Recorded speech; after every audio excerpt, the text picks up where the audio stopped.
Welcome to the Scale with Speed show. You know, every time I bring it, and today is no different. I've got my man Frank J. Lopes in the house and on the show today. Frank is a highly sought after master marketer, keynote speaker, and this is all thanks to his proven track record of helping businesses, big and small, grow by identifying their strengths, leveraging their marketing, and getting in front of the audiences that matter. And now Frank is near and dear to me, although we're just now meeting, and I feel that we're kindred spirits because Frank built one of the largest advertising agencies in New Jersey and grew sales literally. Listen to this. This is what I love because I've done something very similar. 0 to over 30 million in just 5 years.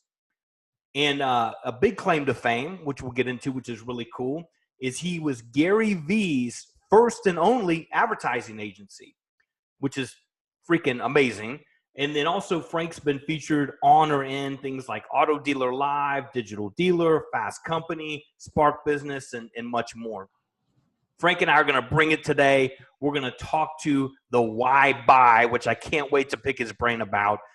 You must eliminate the scumbag factor. And we're going to get into all the relevant shit that you got to know about, the why you listen to this in business, to move you forward, to be positive, and to understand the tricks and trades of marketing and business. And Frank and I are going to bring that today. So big round of applause, and let's welcome my man, Frank J. Lopes. Thank you, Judge. You know, ever since you invited me onto, to come onto this, and it's a tremendous honor to be here. I've been trying to figure out what kind of a cool saying I could use with the word judge. So I was doing like, here comes the judge, but that's got kind of like a going to court type of thing. A lot of people don't like that. Yeah, we don't want that. It's time to be judged. I don't know about that one either, So I'm still working on it, but just the name, you want to talk about marketing and stuff, your name alone, you should be thanking your parents every single day. I am. For the name, because you can't get any better. You can't get any more power than having a first name with Judge, so. I love it. Well, hey, man, I'm just as excited to have you on. I mean, I've been following you and just freaking love your energy, right? I mean, this new game of business, right? I just wrote this book, Scale with Speed, and we're just in a different environment, Frank, right? I mean, you're living this. I mean, everything is moving lightning fast. Everything's 365. Everything, you can go from being a nobody to a somebody now with the power of technology and speed and personal branding. And, you're out there being authentic. I mean, people need real shit, and you're bringing it, and I love it, right? And so I want to get into a lot of things, right? I think you're doing a bunch of cool things. You're keynoting. I know you have an event coming up that I want to make sure we plug. But I really have gravitated to, and I love this concept of why buy, right? Mm-hmm. I talk a lot about, for me, selling is two things. You're identifying a pain that somebody has, right? And you're going to fix and solve that, or You're delivering on a dream that they want, right? So, I use an example, using a marketing example. If I'm working with an insurance agent, right, and he wants to work with me, I'm not freaking selling him social media, dude. I'm selling him two more days that he gets to play golf, right? Because he has more leads and can hire more people and make more sales. Or I am solving a pain because right now he's not growing his business because he doesn't have leads. Right. And I believe that, to me, that's part of the why. Right. So if you're out there and you're just freaking running your mouth and you're trying to sell whatever it is, a phone case, a wallet, or whatever it is, you're selling, you're solving a pain and you're delivering a dream. And I want to hear your whole perspective on why buy, because I think it's fascinating. And before we do that, do we want to give just a minute intro on you so the audience has some background? Yeah, absolutely. So For me, it's it's a lifelong, it's really a lifelong journey of consistently answering the question of why. Yeah. I can't say that I was a very like inquisitive kid and I would walk around and ask my parents like, oh, why is the sky blue? And like, why is it like, I didn't do shit like that, Right. but what I did do was silently, I would watch things and I would see things and I would say to myself, like, why did that work? Or why did that not work? Or why is this Mhm. like this? And always try to break down to get, to get me right to the core of things. My story, if you want to give a quick one when it comes to the why thing. Yeah, So yeah, yeah. I love the why. yeah, so the first time I discovered this was when I was 10. I was a paper boy, so I got the paper route that was in my neighborhood, right? So we started off with I got handed like about 70 some odd homes. And I thought I was like cool as shit, man. Like I was like the man because I was like the marksman paper boy. Yeah. I'd walk around my neighborhood with my bag of papers and I would like and I Like the could old game you and I can relate to, Paperboy. no, exactly. Just like Paperboy. I was Paperboy before Paperboy came out. Love it. So I could hit a mailbox, I could hit a fence post, I could hit a front porch, a back door, a back screen door. It didn't matter, right? Yeah. So for me, it was more fun just to walk around the neighborhood and fling these fucking papers all over the Yeah, yeah, place. yeah. And once in a while you'd fling one, and maybe you didn't have it folded properly, you didn't have it weaved in and out, and your grip would be a little too tight or something, and you'd let it go, and it would go and kind of open up. Yeah, that may have happened a few times in the Right. past. That may have happened, and I may have just like kept on walking because I wanted to get to the next house so I could get, so eventually I could get home and watch another rerun of Gilligan's Island or Brady Bunch or something, right? So then there was, then it came a day where we had a new family move into the neighborhood, right? And they were across the street and over one house. Directly across the street was the crotchetiest old man, Mr. Kovacs, that lived Yeah. across from us, right?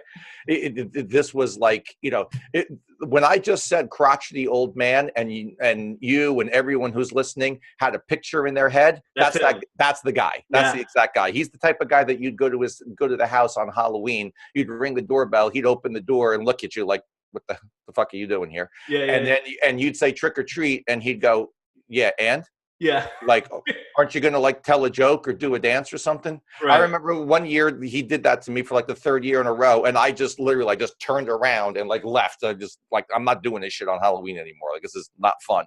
So the new family moves in across the street, and they don't get the paper. But I was so consumed with like, throwing the paper and hitting everything and doing whatever I wanted that it didn't really bother me too much until one day I was up at the drugstore, literally the corner drugstore. I was there and I saw Mrs. Parker and at the corner drugstore, and she's buying a paper. So I go up to her, or 10-year-old me, right? I go up to her and I'm like, hey, Mrs. Parker. And she sees me and like puts the paper under her arm, like very inconspicuously. And I said, hey, what gives? Like, you're buying a paper. Why don't you get the paper from me? So she looks at me and she goes, well, to be honest. And I'm like, yeah. And she's like, you're a shitty paper boy.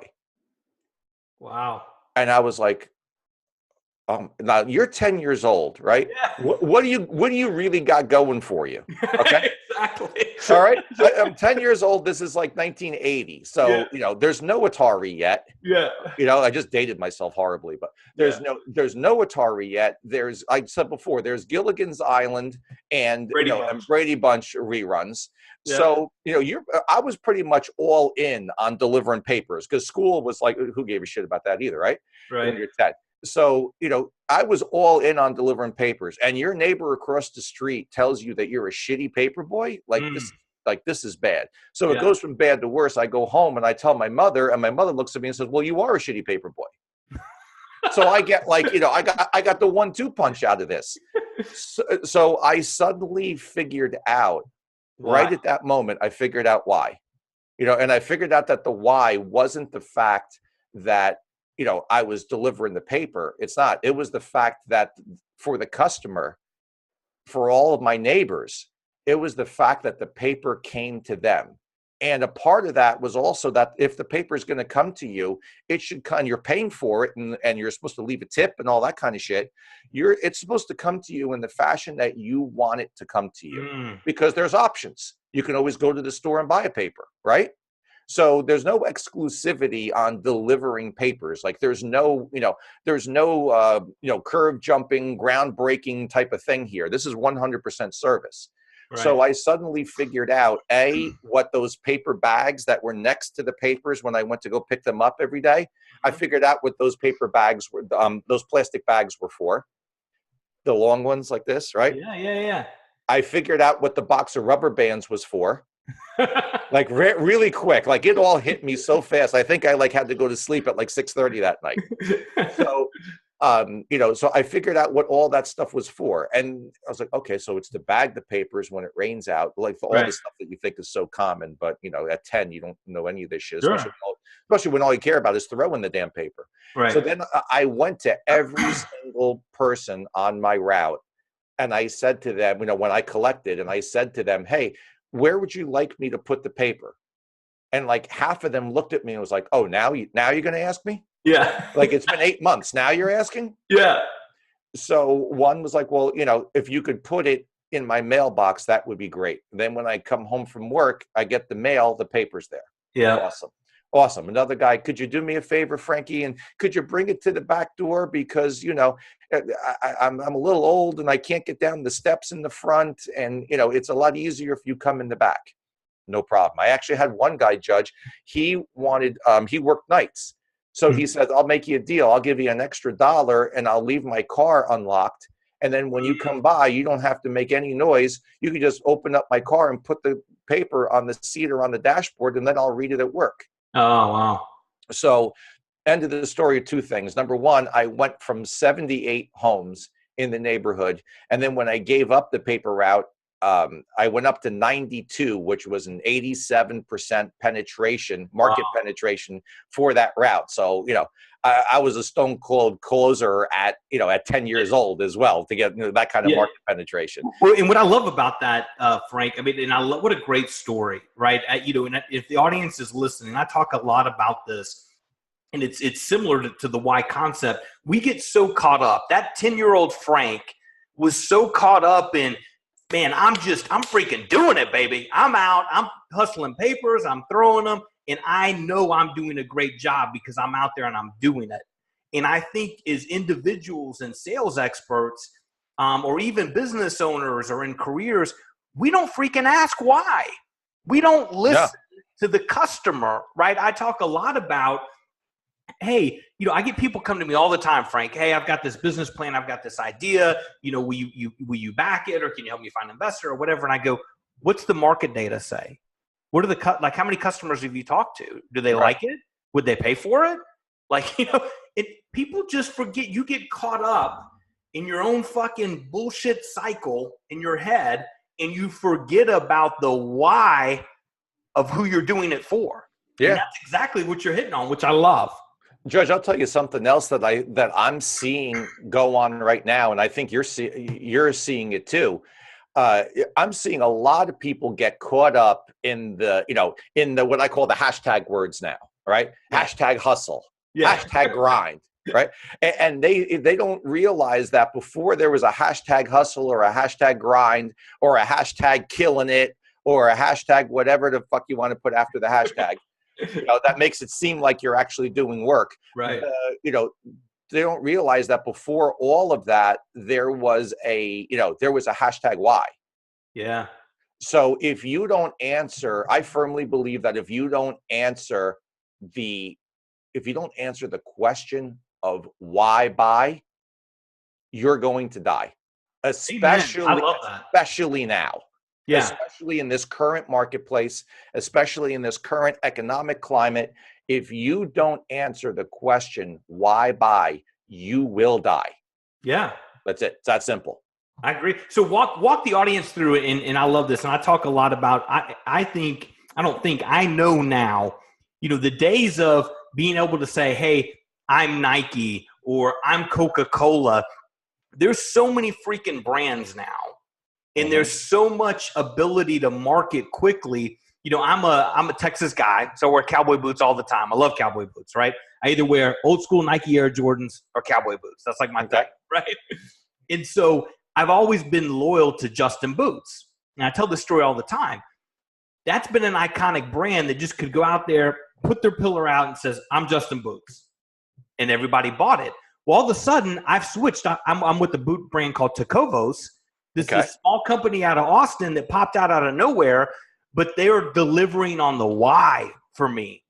The customer experience, asking me what I want, different options, shipping availability, understanding everything why I like cowboy boots and providing me a product that I want. Therefore, I've switched. So I think what we're about to get into, what I'm trying to frame up to the audience is listen, not only is why important or you're going to die, it's freaking everything right now because the competition is so fierce out there. And if you're resting on your loyals of a big brand, good luck because those big brands people aren't loyal anymore. No, there is no loyalty because there's options, and there's options because there's exposure. Yeah. You know, exposure is, you have to think about it, Judge. Exposure is basically free right now. Look at what we're doing. Yeah. Right. Look at what the two of us are doing. There are people right now. Thank you so much for listening and for placing your attention on our conversation. But all of you guys right now that are listening and watching, you're the perfect example of this. Okay. Yeah.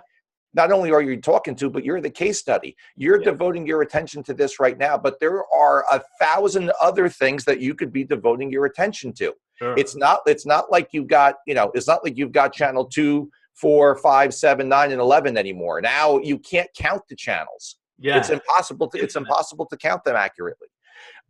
So with that being said, there's nothing that's really exclusive. Let's use your boot analogy. All right. You've got Justin Boots. You got the Tecovos boots. You've got Fry boots. How many Luke Casey, like, right. Are any one boot, or when you get into that level of boots, right? Is there any one that's really going to be that much better than any other? No, there really isn't. So then it comes to once you get that quality issue checked off, then it comes to what's going to make you better. What's going to make you different? You can only pay so many influencers, and you can only run so many Instagram ads. That's it. There is going to come a time where you're going to hit the top.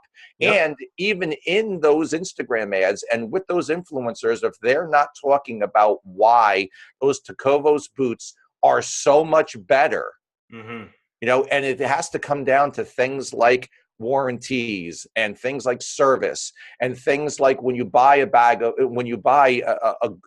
of Tecovos boots like that, and I don't even know if they do this or not, but I'm kind of making it up on the fly. They should give you a really nice travel bag with it that you can put the boots in, that you can put in your suitcase, and it has the big Tecovos logo on the side of it or something. There has to be something extra that they're putting into it always. Yeah. Once you get the quality done, once you get all that type of stuff done, and all of those things add to the why, right? So that's talking about the why on like a product level.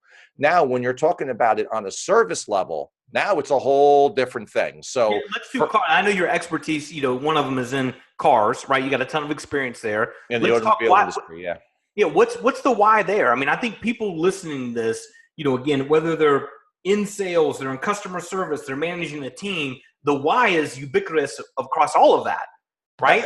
Absolutely. Any type of, cars go hand in hand with any type of what I call lone wolf salespeople, right? So you're talking about automobiles, real estate, mortgages, investments, insurance, any of that type of thing. It's all pretty much, you're all pretty much talking about the same thing. So let's go down the car rabbit hole, and then everyone else can relate to this.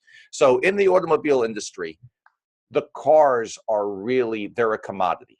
There is nothing special about the black 2019 Toyota 4Runner that is at one Toyota dealership as opposed to another Toyota dealership. The car is exactly the same. It comes from the same factory. They're made side by side, no different whatsoever. The only thing that's different about it is the experience that a customer can have in purchasing it, right? And then what's the experience after they purchase?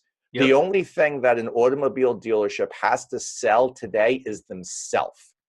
Yep. That's it. It's just themselves, nothing else, because everything else can be bought somewhere else exactly the same, like literally exactly the same. No difference. So that why buy comes into now you have to look at it and you have to say, all right, what are the items or what are the perceptions or what are the things that I have to overcome? What makes it so that somebody says, I don't want to do business with you? Now, in the automobile industry, we have this thing that I've termed like, or the original sin of the automobile industry. And then I term it a little bit closer as the scumbag factor. Because when you think about car dealers, like the picture that you just had in your mind this second. Absolutely. It totally, like, that's, everybody does not, I mean, there's this stigma. You walk in a dealership, fucking head down. I don't want anybody to talk to me. I don't want to deal with the sales guy. I don't want to deal with the sales guy. I don't want to deal with the sales guy. I get it. I know exactly what you're talking about. Yeah. So the main job right now for automobile dealers to do is to get rid of the scumbag factor. Yeah. Everybody thinks you're a scumbag. That's what it comes down to. Everybody hates you. Yeah. 99% of people go into the experience of buying a car thinking that it's going to be bad. So 99%, Judge, let's just say that's everybody. Okay. Yeah. So if you're a car dealer, everybody hates you. Yeah. So the first problem. That's a little bit of a problem there, right? Yeah. So the first thing that you have to do is overcome that hate and overcome that stereotype. Yeah. How? By saying that, look, I'm going to take care of you. I'm not going to waste your time. I'm not going to take advantage of you. I'm going to give you the right advice. I'm going to give you advice that's right for you. Right. I'm going to make buying a car here easy. I'm going to make it straightforward. We're not going to play any games. We're not going to do any bait and switch. We're not going to Mickey Mouse anything.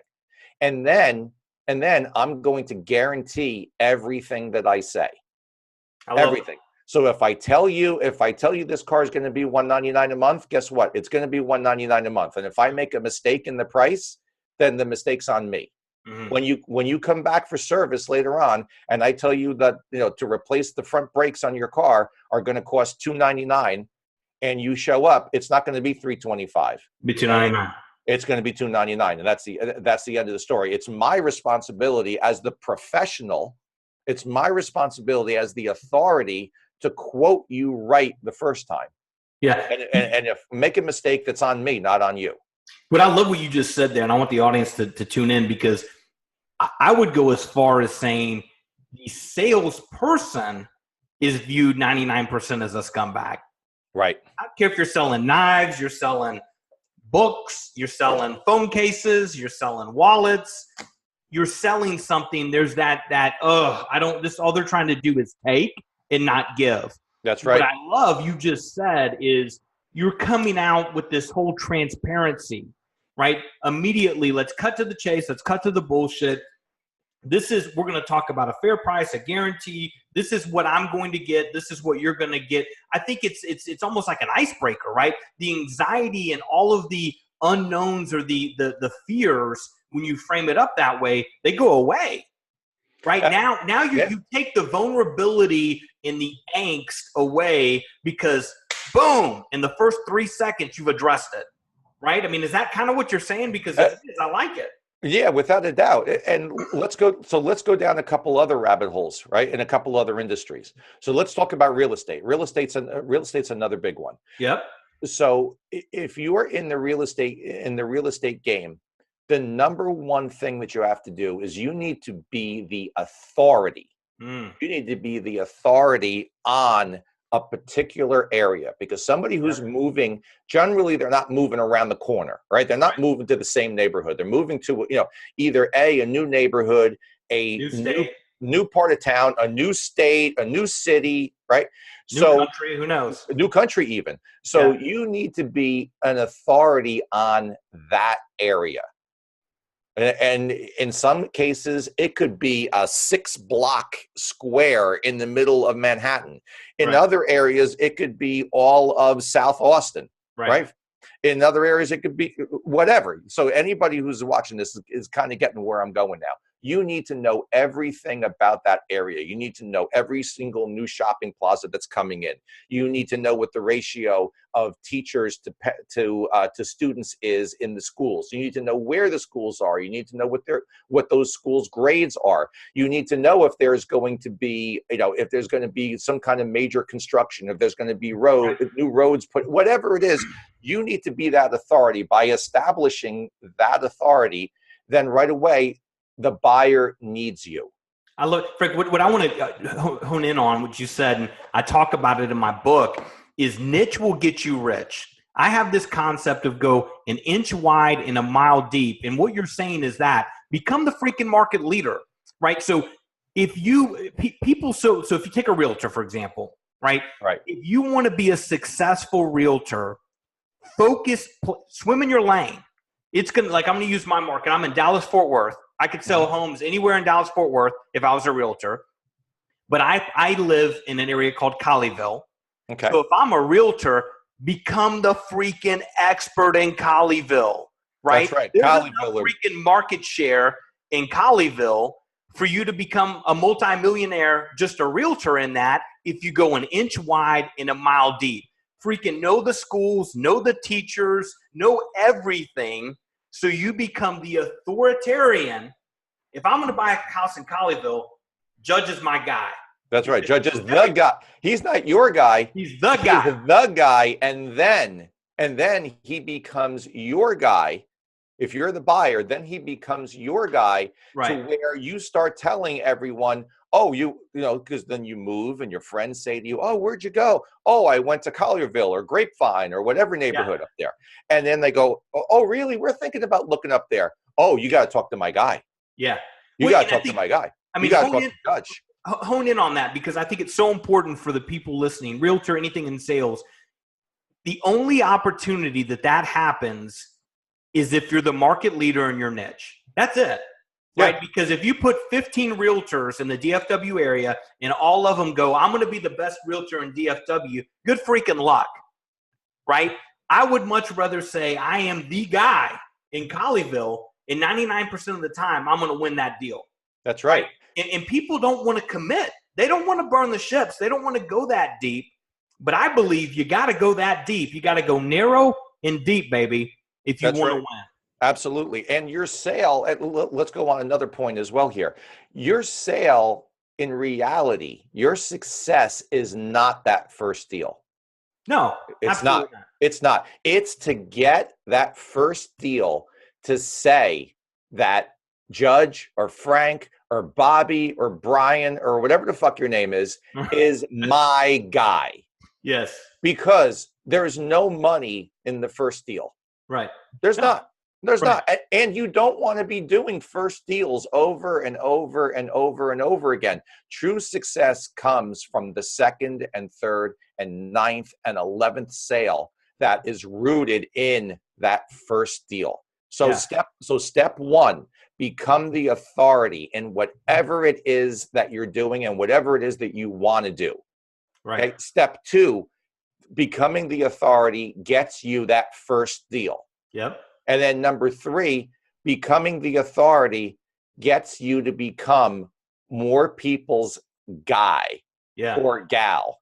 You got to talk to my gal. You got to go and buy a home. Oh, if you're looking for a home here, you got to talk to Sarah.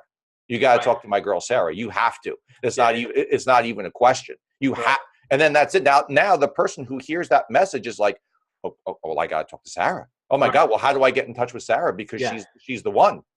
Or the guy or gal selling the Toyota Tundra truck. Or the guy selling the Toyota. Hey, Bobby, I really like your Toyota. I was thinking about getting one. Oh, well, you got to go see Judge. Yeah. This guy knows everything about it. He's going to get you a great deal. Boom, done. The sale's finished. Yeah. At that point, the guy's already driving this new Toyota. Yeah. He just doesn't. His ass just isn't in it yet. But in his mind, he's already there. Yeah.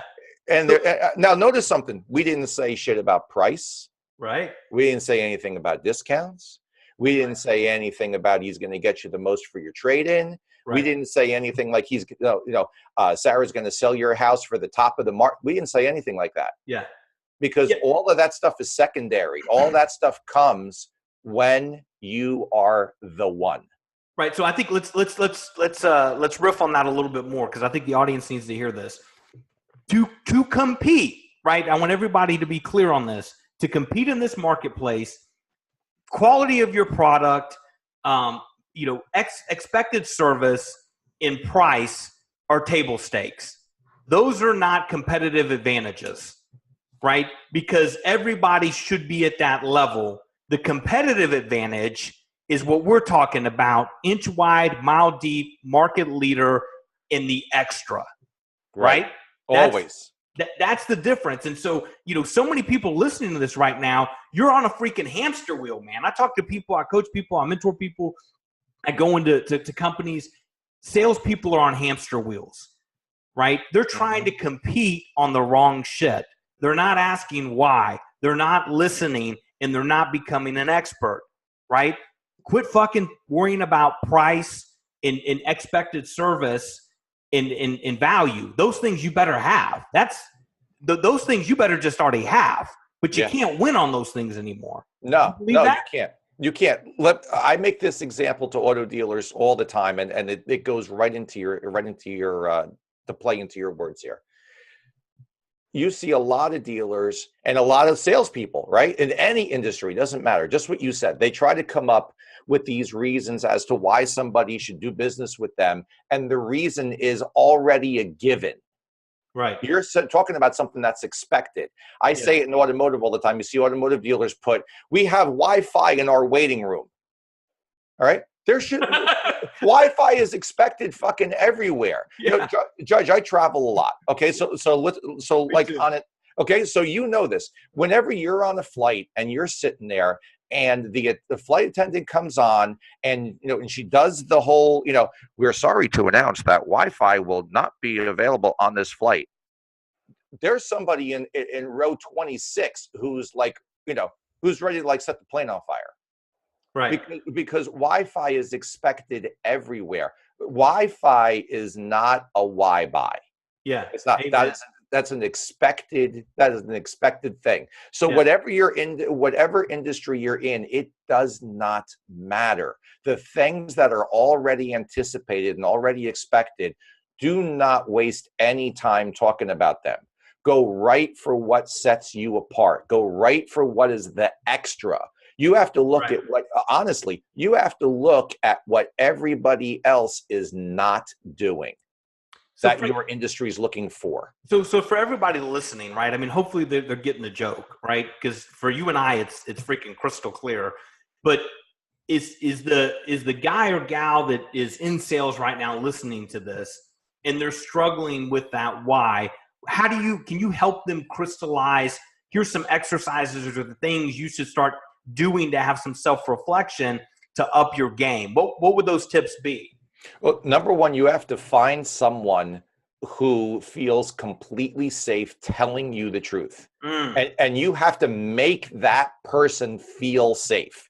You really do, because it's got to be somebody who's going to give you good feedback, who has the experience of doing whatever it is that you're in the business of doing. So, for example, let's use cars again. So, for example, if you're a salesman and you're looking for that extra edge, you've got to go to somebody who recently bought a car. Whether they bought a car from you or not, it kind of doesn't matter. But the thing that matters is you have to make it so that that person feels 100% safe to tell you the truth. Right. And you have to ask them what was good, what was good about it, what was bad about it, what would have made it better. What were you kind of looking for that you didn't get? And you got to listen. You got to really fucking shut up and listen. Yeah, exactly. I was about to say, you've got to this is the point where you got to shut your mouth and you got to tell your ego to fucking shut up. Yeah. and just leave your ears open and just write the stuff down, and don't even consume it right there. Just write it down. Yeah. Write down everything that they say. And Right. you've got to put your ego, you got to put your own muscles to the side, and you got to look at it. And when you start to see a trend somewhere, or hey, look, maybe you don't need anybody's input. Maybe you're just sitting there and you're just looking out and you're saying, oh, wow, I would be so much better if this, or I would be so much better if that. But you know what? We don't really do that. You got to, number two, you got to take the line, we never did that, or we don't really do that, right? And you got to turn it into toilet paper and flush it. Yeah. Because Right. that's going to be the thing that's going to hold you back the most. Just because you used to do it this way, it doesn't mean anything. Today, we used to do it this way means we used to suck because, and then you can put that thing in that spot. Yeah, yeah.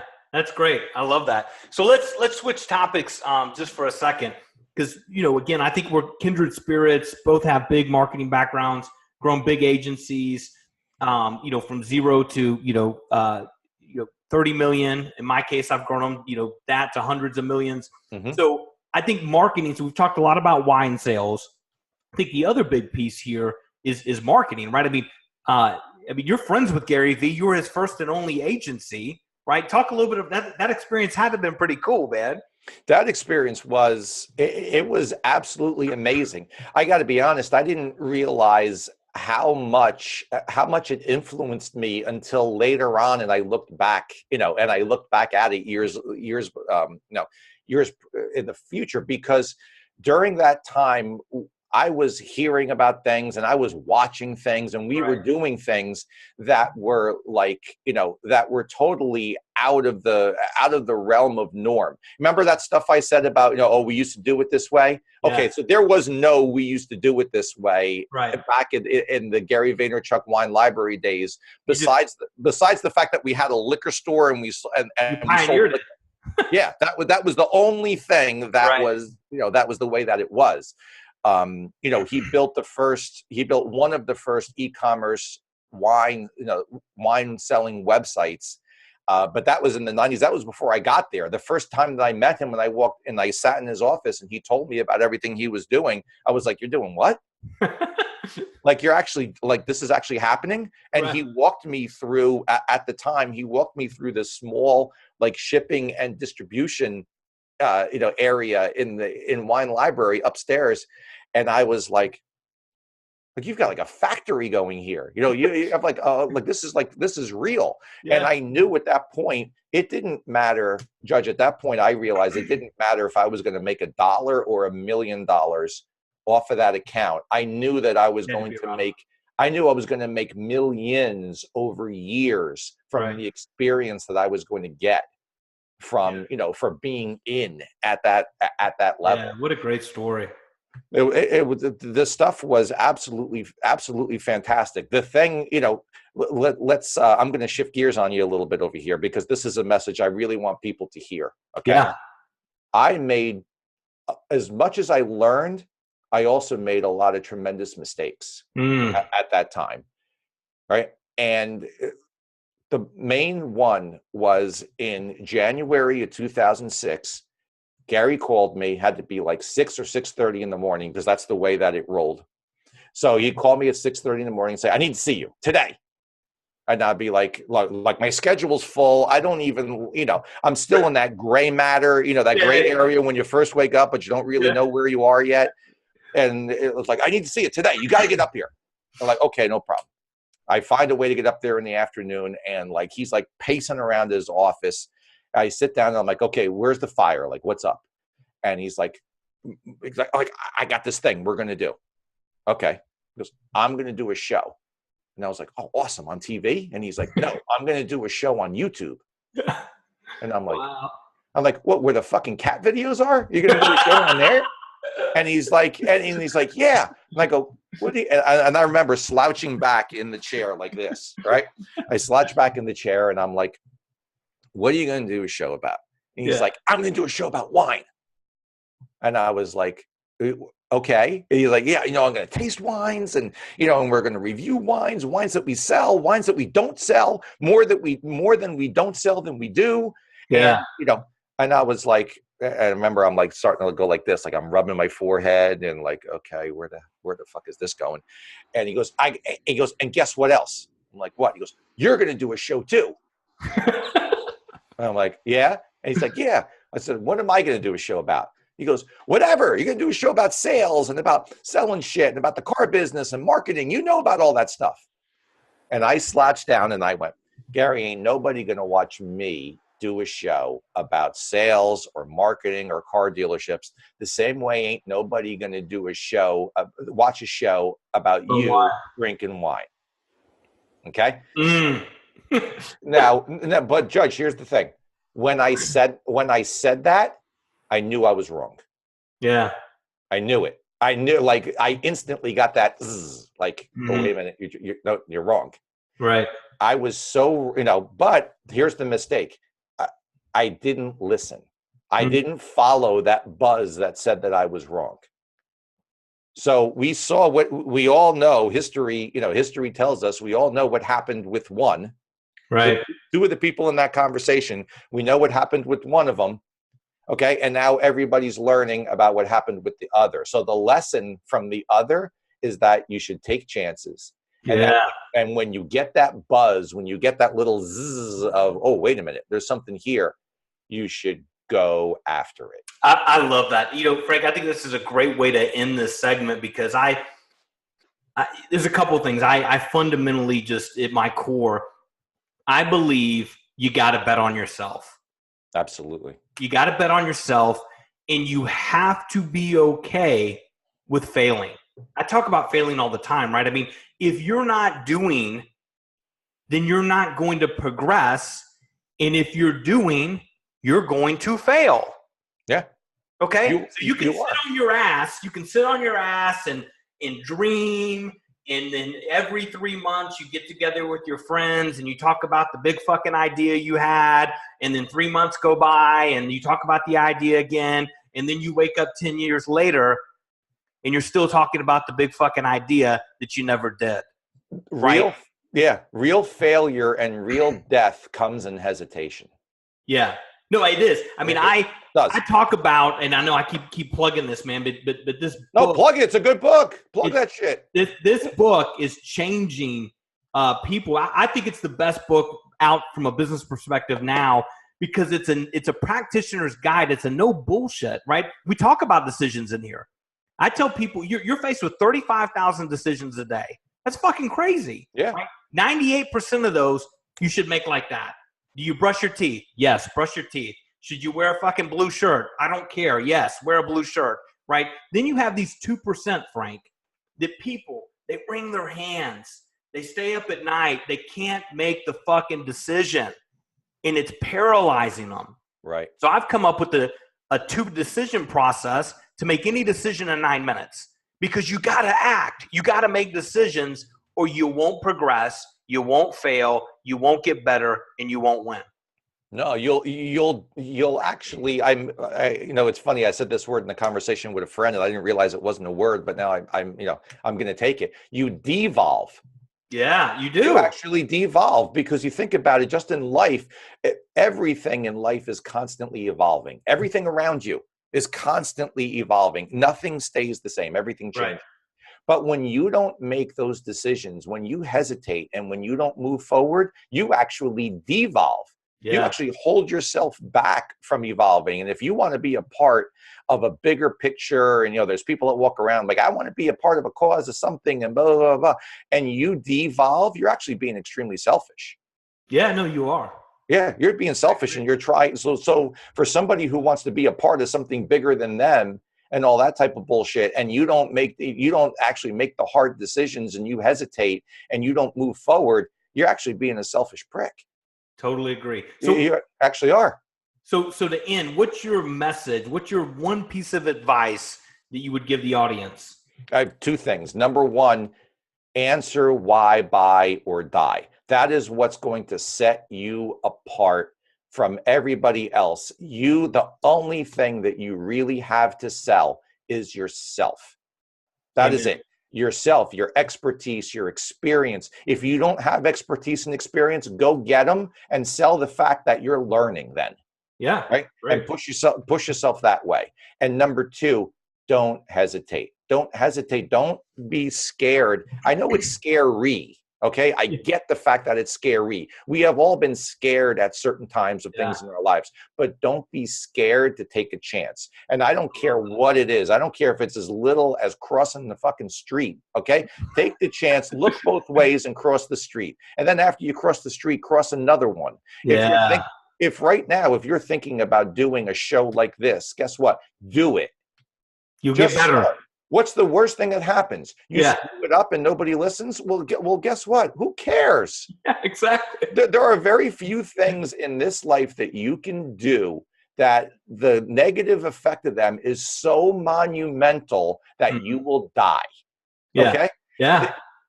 Judge, if this show is a fucking flop today, are either one of us going to die? No. I hope not. Like, I can move the camera around. You can move your camera around. There isn't, I can see wide on yours. There's nobody behind you with a gun that's, pointed right to the back of your head saying, you better be good or I'm going to fucking kill you. Yeah. No. Right. But you know what? In our own minds, we feel that way. We are the ones with the friggin' gun. Yeah. Holding it to our own head. Yeah. And then we paralyze ourselves. Yeah. So, that's let's leave it right at that. Yeah. Answer why, buy, or die, and don't hesitate. I love it, man. So Frank, I love your energy, your passion. It's awesome. So what are the best? Give me your social handles, your website. Let's plug. I know you're going to you're keynoting at a new event coming up. Like, let everybody know where we can follow you. I'm very easy to find, just like you, my friend. All you got to do is go to the one place where you find everything. Just go to Google and you can type in Frank J. Lopes, Lopes, no Z. There's no Z's in there. Lopes. You can type in hashtag Get More Frank, and I'll pop up everywhere. Very, very easy to find. And I have two big events that are coming up. In October, I will be one of the keynote speakers. It's actually an all keynote event, which is totally cool. I've never been involved in an event like this before, but it's going to be fantastic at Rockstar Auto Conference. Even if you're not in the automotive industry, but you're in the sales game, this is a conference that you want to come to. Fantastic all keynote presenters. I don't even know what the hell they picked me for, to be honest, because everybody— You're a badass, man. What are you talking about? Everybody else that's also speaking are total badasses. In Las Vegas at the D Hotel. You can go to rockstarautoconference.com and you can see all about it. And then also later on in October, I will be the MC and host of Digital Dealer Conference, Digital Dealer 25. That's one of the biggest conferences in the automotive industry. I'm blessed to be the MC and the host of that. That's a fantastic conference for anybody specifically in automotive, whether you're in sales and e-commerce, managers, general managers, dealers, it doesn't matter. That's also a conference that you absolutely need to attend. Awesome. Okay. And for everybody, if you're not, go get the freaking book, scalewithspeed.com. This is a game changer, right? Speed is a formula. I don't know if you know this or not, Frank. Speed is start with your end game, right? Mm-hmm. Pick your niche, execute with speed, energize your culture, and dominate your top priorities. This book is fire. Check it out. If you're not following me, follow me everywhere as @JudgeGraham. I've maxed out my personal page. Business page is @JudgeGrahamBusiness. And the easiest way to find me, just Google Judge Graham or judgegraham.com. And Frank, it's been amazing. Can't wait to keep this up, buddy. Thank you for being on the show. And as always, make it happen. Thank you, buddy.